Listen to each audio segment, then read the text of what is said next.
Hello बच्चों, good morning to all of you. आज chapter third start करते हैं बेटा। ठीक है, थर्ड चैप्टर क्या नाम है?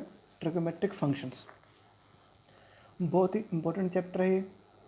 इसको बड़े अच्छे से आपने तैयार करना है और ये बैकबोन है इसके 11th क्लास की। ठीक है, 12th में भी इसका बहुत ज़्यादा इंपॉर्टेंस है। अगर आप ये चैप्टर नहीं कर पाओगे तो 12th में बहुत ज़्यादा लॉस हो जाएगा, आपको सिलेबस समझ नहीं आएगा 12th का क्या है। तो इसलिए वैसे भी कॉम्पिटिशन एग्ज़ाम के पॉइंट ऑफ व्यू से भी ये बहुत ज़्यादा इंपॉर्टेंट है। ठीक है, इनका बहुत ज़्यादा यूज़ होगा तुम्हारे सिलेबस 11th 12th दोनों में। तो ये सबसे ज़्यादा इंपॉर्टेंट चैप्टर है, इसको अच्छे से तैयार करना है। जो बच्चे आज से जुड़े हमसे ग्रुप में, मान लो आज ही ऐड हुए हैं, जिनका एडमिशन अभी हुआ है, वो यहीं से स्टार्ट कर सकते हैं। ये चैप्टर आप इसको पहले तैयार कर लो। ठीक है, 2 चैप्टर अगर तैयार ना हो पाए, वैसे तो मैं वीडियो सबके पास भेज दूंगा। इनकेस अगर तैयार नहीं हो पाए तो ज़्यादा टेंशन नहीं लेनी पीछे वाले चैप्टर्स की, वो मैं आपको करवा दूंगा। फिलहाल आपने थर्ड चैप्टर मेरे साथ साथ करना है। ठीक है, तो शुरू करते हैं। ट्रिग्नोमेट्री आपने पहले भी पढ़ी हुई है, थोड़ा उसका भी हम रिवीजन करेंगे। ठीक है, थोड़ा सा यहाँ भी हम कराएंगे, तो थोड़ा सा ध्यान दे लो। आज जस्ट इंट्रोडक्शन करते हैं पहले। आपने ट्रिग्नोमेट्री में और क्या क्या पढ़ा है बता देता हूँ आपको। आपने sign theta, cos theta, tan theta के बारे में पढ़ा है। ये क्या होता है basically? Sign theta, cos theta, tan theta क्या कहलाते हैं? ये कहलाते हैं ट्रिग्नोमेट्रिकल रेशियोज। ठीक है, आपने क्या करा था? एक राइट एंगल ट्रायंगल ली थी। ठीक है बेटा, राइट एंगल ट्रायंगल में ये एंगल कितने का होता है? 90 डिग्री का। एक एंगल कितने का होता है? 90 डिग्री का होता है ना। तो अगर ये 90 डिग्री का एंगल है तो इसके सामने वाली साइड को हम क्या बोलते हैं? हाइपोटेन्यूज। एच से लिखते हैं इसको, हाइपोटेन्यूज बोलते हैं। अगर हम ये वाला एंगल लेंगे, थीटा, मान लो मैं इस एंगल लेता हूँ थीटा, तो ये क्या है? इसका बेस, और ये क्या हो गया? बढ़ेगा परपेंडिकुलर। तो आपने एक रूल पढ़ा हुआ है, पंडित बद्री प्रसाद हर हर बोले। ठीक है, ठीक है ना, पढ़ा हुआ ना। या पाकिस्तान भूखा प्यासा, हिंदुस्तान हरा भरा। आप याद करने के बहुत सारे तरीके हैं, ये पढ़ रखे हैं। तो आपने पढ़ा था what is sine theta. Sine theta क्या होता है? P upon H. क्या होता है? P upon H, perpendicular upon hypotenuse. ठीक है। What is cos theta. Cos क्या होता है? B upon H, base upon hypotenuse. इसमें फिर क्या आता है? टेन थीटा आता है। टेन, ये टेन की वैल्यू है। टेन क्या होता है? P upon B, perpendicular upon base. ठीक है, ये आपने पढ़ा है। अब उसके बाद क्या पढ़ा है? साइन का उल्टा क्या होता है? साइन का reciprocal, cosecant theta. Sine theta का रेसिप्रोकल क्या होता है? Cosecant theta. कोसेकेंड क्या होगा? H upon P, hypotenuse upon perpendicular. इसका उल्टा हो गया ना, देख लो। इसका क्या होगा? रेसिप्रोकल हो गया। तो ये हो गया कोसेकेंड। इसके सामने लिख रहा हूँ ताकि मैं इसका रेसिप्रोकल सामने लिख रहा हूँ, ताकि आपको दिक्कत नहीं, पता चल जाए ये इसका रेसिप्रोकल है। कोस थीटा का रेसिप्रोकल क्या होता है? Secant theta. तो सीकेंड को हम क्या लिखेंगे? एच बाई बी लिखेंगे, इसका उल्टा। टेन का जो इनवर्स, टेन का जो रेसिप्रोकल वो क्या होता है? बी अपॉन पी जगह, इसको हम कोट लिखेंगे। तो आपने क्या ऑब्जर्व किया? ये सब चीज़ें क्या है? ये क्या है? जब हम इसको इससे डिवाइड करेंगे, परपेंडिकुलर की लेंथ को जब आप बेस से की लेंथ से डिवाइड करोगे, जब भी हम दो नंबर को डिवाइड करते हैं तो क्या आता है? कि रेशियो निकल के आता है सामने। क्या निकल के आता है? रेशियो।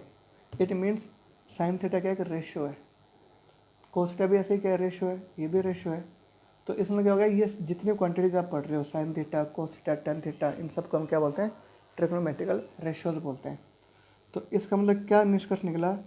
कि साइन थीटा हुआ, कोस थीटा, टेन थीटा, फिर इनके रेसिप्रोकल्स क्या हो गए? कोसेकेंड थीटा, है ना, सेकेंड थीटा, और फिर क्या है? Cot theta. ये सब क्या कहलाते हैं? दीज आर कॉल्ड एज, क्या कहलाते हैं इनके? तो हम क्या बोलते हैं? Trigonometrical ratios. इसको हम क्या बोलते हैं? ट्रिग्नोमेट्रिक रेशियोज बोलते हैं, इनको बोलते हैं रेशियोज। ठीक है, तो अब पूछ लिया आपसे व्हाट इज साइन थीटा, तो अब क्या कहोगे? This is the trigonometrical ratios which is obtained by dividing. ये कहाँ से मिलेगा? By dividing length of perpendicular to the length of hypotenuse. ठीक है, किस में? In right angle triangle. Right angle triangle में ऐसा होता है। ठीक है, आपसे पूछ ले what is the tan theta, तो आप क्या कहोगे?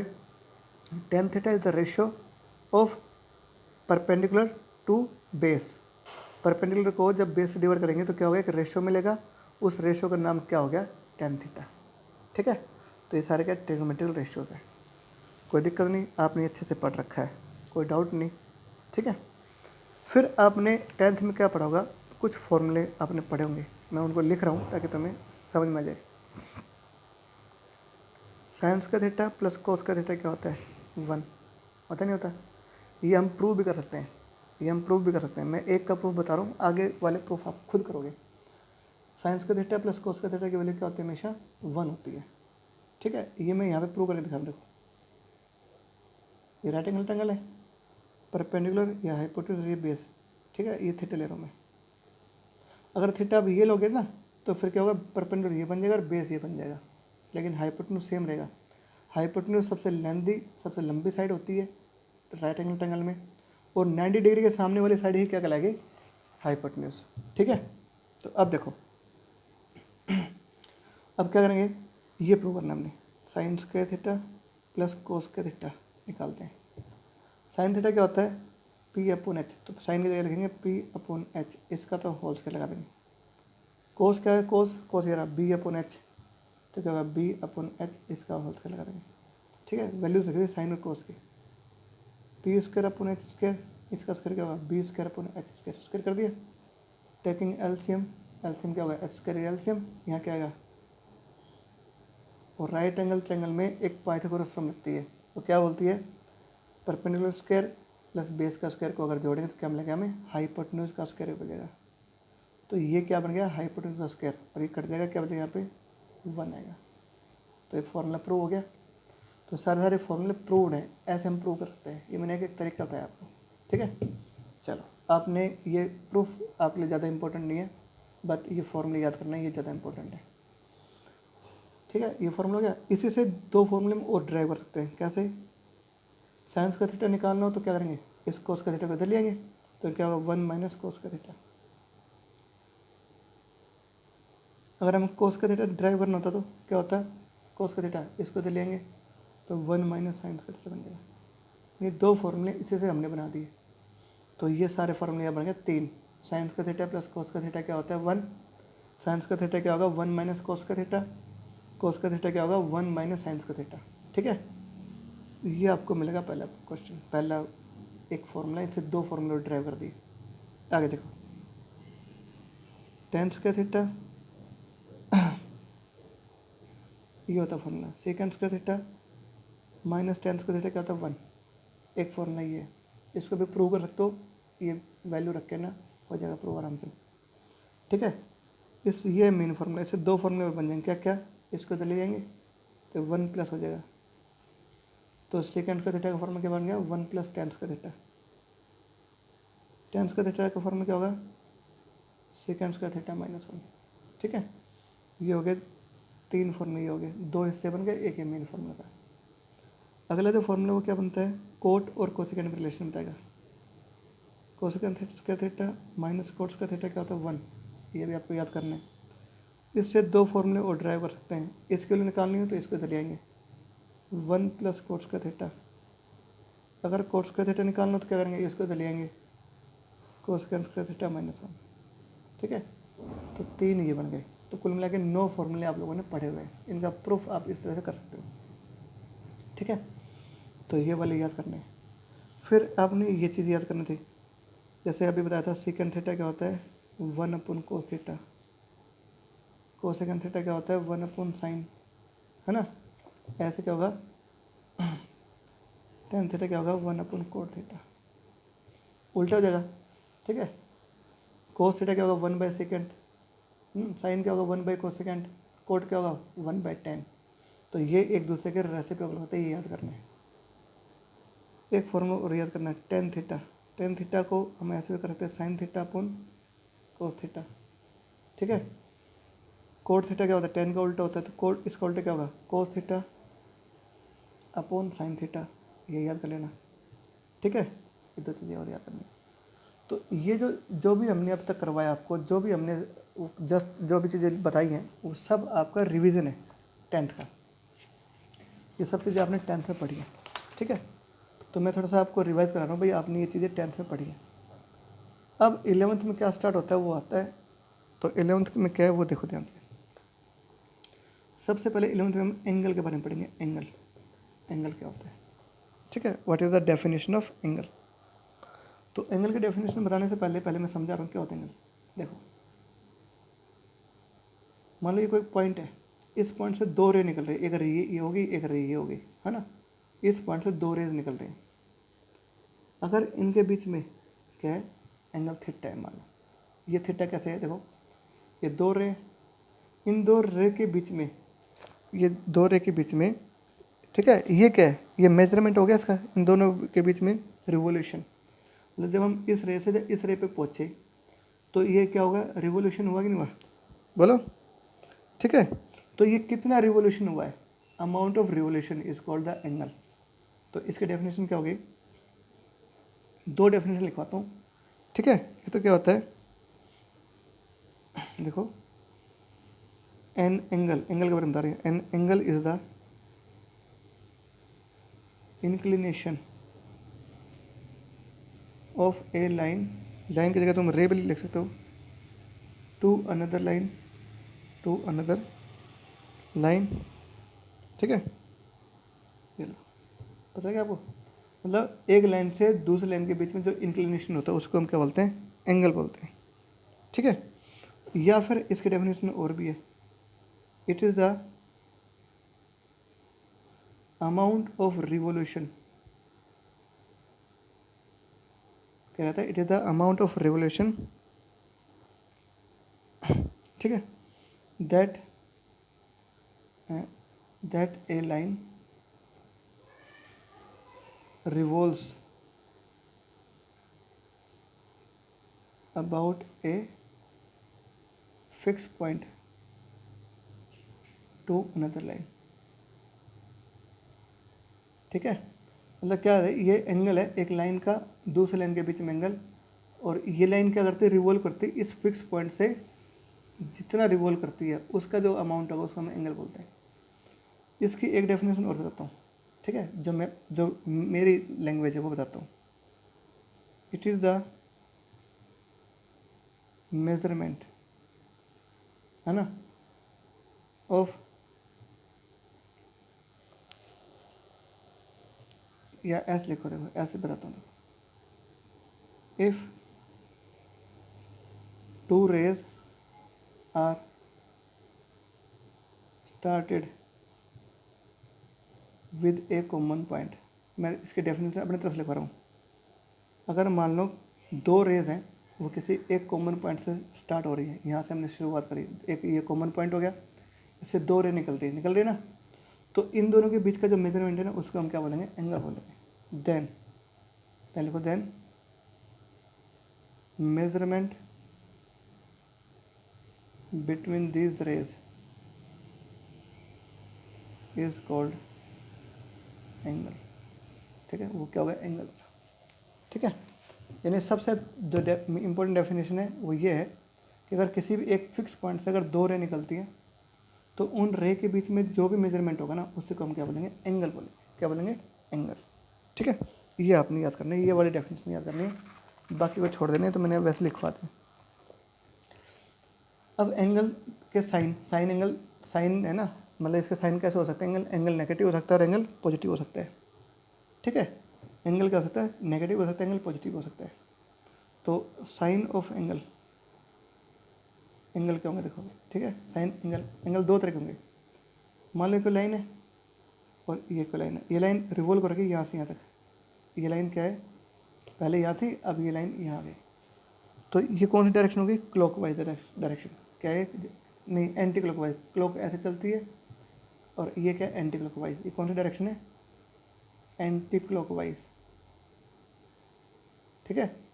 तो जब कोई रे एंटी क्लॉकवाइज डायरेक्शन चलेगी, यहाँ से लेकर ये रे यहाँ आ गई, तो ये जो एंगल है ना ये क्या होगा, पॉजिटिव आएगा, क्या एंगल, पॉजिटिव।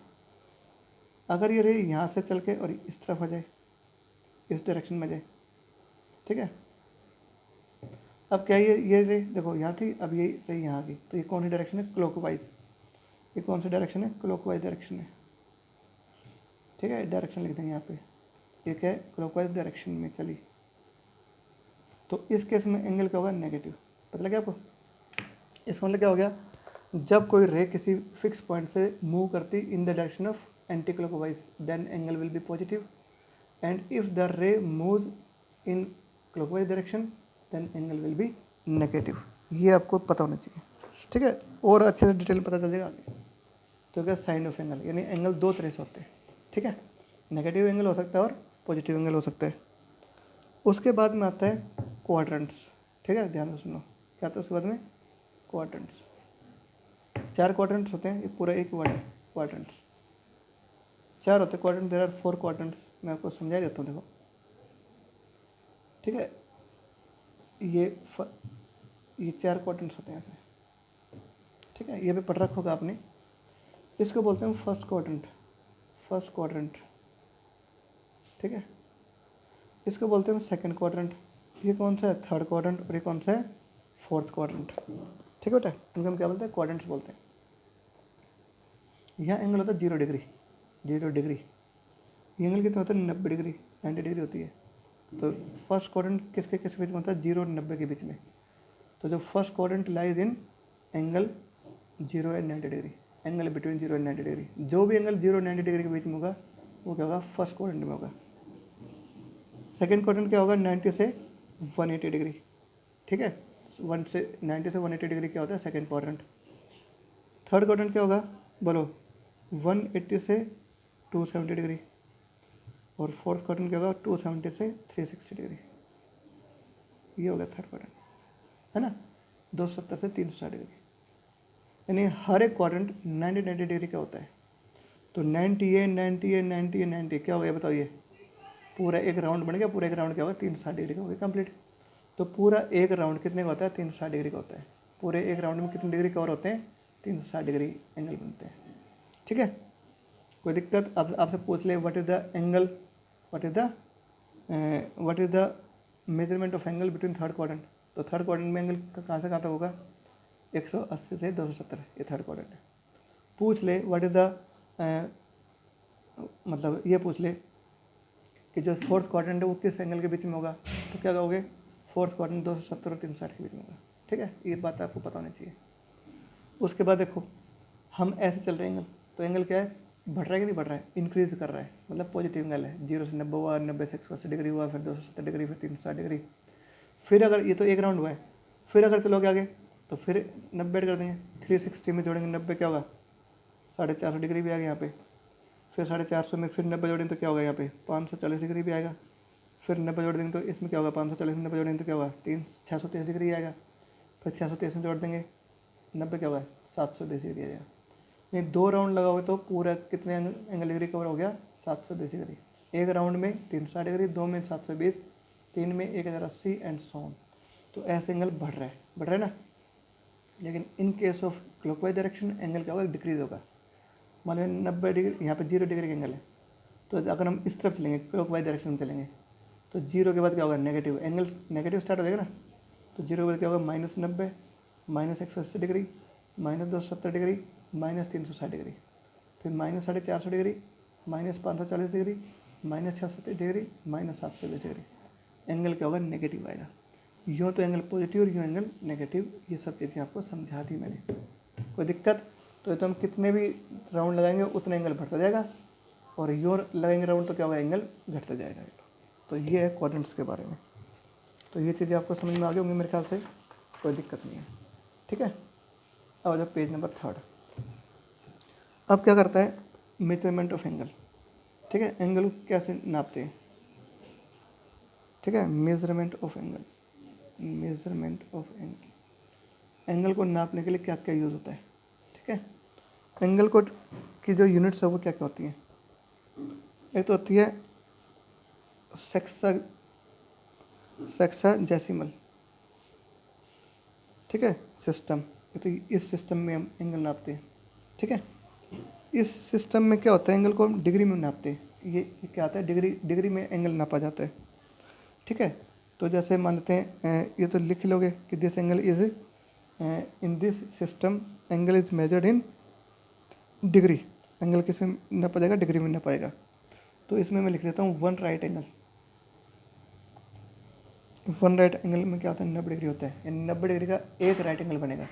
हम बोलते हैं राइट एंगल ट्रायंगल, तो वो क्यों है, क्योंकि उसमें एक एंगल 90 डिग्री का होता है। तो 1 राइट एंगल क्या होता है, 90 डिग्री, ठीक है। डिग्री के लिए ये सिंबल लगाएंगे, ठीक है, ये सिंबल कैसे होता है, डिग्री का, ध्यान रखना। अच्छा जी, फिर क्या होता है 1 डिग्री, ये डिग्री हो गई, 1 डिग्री क्या होती है, 60 मिनट की इक्वल होती है। इसको मैं ऐसे बोलूँगा 1 degree is equal to 60 minutes, ये इसका हो गया। 1 degree is equal to 60 minute, ये सिंबल किसका, मिनट का है। और 1 मिनट क्या होती है, 60 सेकेंड्स। इसको कैसे लिखोगे आप, 1 minute is equal to 60 seconds. ये टाइम वाली मिनट सेकंड नहीं है, ये एंगल के लिए, ठीक है। ये बात आपने याद करनी है, ठीक है। ये हो गया सेक्साडेसिमल सिस्टम। अब आ जाओ सेकंड टाइप, सेकंड आती है सेंटेसिमल सिस्टम, ठीक है। इस सिस्टम में हम क्या करते हैं, एंगल को, बोलो, एंगल को ग्रेड में नापेंगे, ठीक है। तो ये याद रखना है कि वन राइट एंगल, एक राइट एंगल किसके इक्वल होता है, 100 ग्रेड्स के इक्वल होता है, ठीक है। यानी 100 ग्रेड को हम ऐसे लिख सकते हैं, 100 ऊपर जी लिख देंगे, स्मॉल जी, एक ग्रेड के लिए होता है। एक ही बात है, वन राइट एंगल कितने का होता है, 100 ग्रेड का। एक राइट एंगल 90 डिग्री का होता है। दोनों में क्या डिफरेंस है पता लग गया आपको, इसमें डिग्री बड़ी और ये क्या है, ग्रेड क्या है, उससे छोटा होता है। अब आगे तो वन ग्रेड किसके इक्वल होता है, 100 मिनट्स के इक्वल होता है। इसको ऐसे कर सकते हैं, 1 grade is equal to 100 minute, ये सिंपल मिनट के लिए, ठीक है। 1 मिनट क्या होगा, 100 सेकेंड्स के इक्वल होगा। ये मिनट और ये सेकंड के लिए, ये ग्रेड जी ग्रेड और ये क्या मिनट के लिए। तो ये होता है कैसे में सेंटेसिमल सिस्टम। एक आता है सर्कुलर सिस्टम, ठीक है। सर्कुलर सिस्टम, ये सब सिस्टम जो है ये सारे क्या है, अलग अलग डिग्री बताते हैं भाई एंगल को नापने के लिए। ये डिग्री, ये इन यूनिट्स का हम यूज़ करते हैं, सर्कुलर सिस्टम, ठीक है।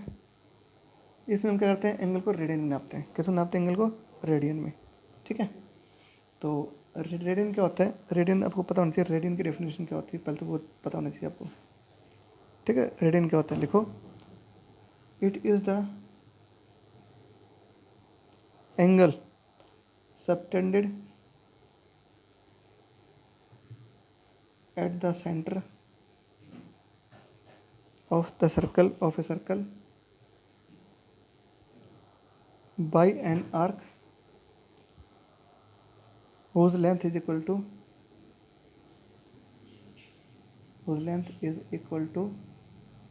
radius of the base, radius of the circle,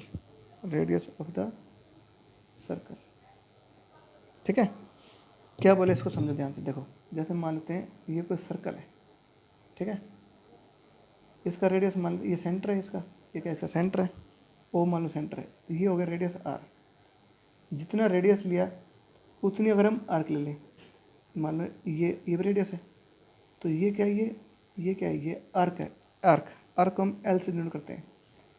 अगर आर्क एल है और ये क्या रेडियस आर है, अगर ये दोनों इक्वल हो जाएं, क्या ये दोनों इक्वल हो जाएं, तो आपने तो पता ही है फॉर्मूला, अगर ये एंगल थीटा है तो थीटा के बीच में रिलेशन क्या होती है, एल बाई आर, ये आपको पता है, ठीक है। ये फॉर्मूला आपको अच्छे से पता है, ये पहले कभी पढ़ा भी होगा कि relation between arc and radius and angle centre पे बना हुआ एंगल के बीच में, रेडियस के बीच में और आर्क के बीच में क्या रिलेशन होती है, वो ये होती है, थीटा क्या होता है, एल अपन आर के बराबर होता है। अब देखो अगर एल और आर इक्वल है, मान लो एल की जगह मैंने आर लिखा, if L is equal to R, अगर एल और आर इक्वल लेते हो तो क्या होगा, जहाँ पे एल है वहाँ पे आर रख देंगे, तो आर अपन आर क्या आएगा, 1 आएगा कि नहीं आएगा। तो ये जो 1 क्या आता है, ये रेडियन आता है। रेडियन के लिए हम ये नापते हैं, ऊपर सी लिखेंगे, क्या छोटा सा सी लिख देंगे, ये सी क्या होता है, रेडियन के लिए होता है। तो 1 सी का मतलब क्या होता है, 1 रेडियन। इट मीन्स 1 रेडियन की डेफिनेशन क्या होगी, जब किसी सर्कल में, हाँ भाई क्या होता है, रेडियस और आर्क सेम हो, तो रेडियस और आर्क से जो एंगल बनेगा ना, वो क्या कहलाएगा, 1 रेडियन का होगा, ठीक है। वो एंगल क्या होगा, 1 रेडियन होगा। ये आपको ये ध्यान रखना, ठीक है। तो बेटा ये चीज़ें आपको पता होनी चाहिए, ठीक है। अब आ जाओ relation between radian and degree. हमें सिर्फ एंगल रेडियन और डिग्री में नापना है, ग्रेड का इस सिस्टम में यूज़ नहीं करेंगे, लेकिन पता होना चाहिए सब कुछ। तो ये चीज़ इंपॉर्टेंट है, क्या 1 डिग्री क्या होती है, 180 अपॉन पाई, 1 डिग्री होती है पाई बटा 180 रेडियन, ध्यान रखना। ये क्या बता रहा हूँ मैं, this is the relation between degree and radian. ध्यान रखना ये बहुत इंपॉर्टेंट है, इसको नोट करना, ठीक है, कि एक जो डिग्री वो किसके इक्वल होती है, पाई अपॉन 180 रेडियन की इक्वल होती है। ध्यान रखना ऐसे अगर 1 रेडियन आ जाए तो क्या होगा, उल्टा कर देंगे 180 अपॉन पाई हो जाएगा, डिग्री की इक्वल होती है। ये 2 चीज़ें आपको याद आनी चाहिए। ये जो चीज़ें मैंने आपको लिखवाई यहाँ पे लिखा नोट, इनको नोट करना है। क्या कि 1 डिग्री क्या होती है, पाई बटा 180 रेडियन की इक्वल होती है, या 1 रेडियन क्या होता है, 180 बटा पाई डिग्री की इक्वल होता है। ठीक है, ये आपको अच्छे से पता होना चाहिए। ये क्या this the relation between radian and degree, ये बात आपको ध्यान रखना है। ठीक है, ये चीज़ें बहुत ज़्यादा इंपॉर्टेंट है। ठीक है, तो इन सब चीज़ों को अगर आप समझ जाओगे तो ये क्या है, दिस इज इंट्रोडक्शन। ये इंट्रोडक्शन था इस चैप्टर के शुरुआत से पहले। अब हम करेंगे सीधा एक्सरसाइज के क्वेश्चंस। ठीक है, तो वो अगले पार्ट में मिल जाएंगे आपको एक्सरसाइजेज, फिलहाल आप इसमें इतने करो। ठीक है।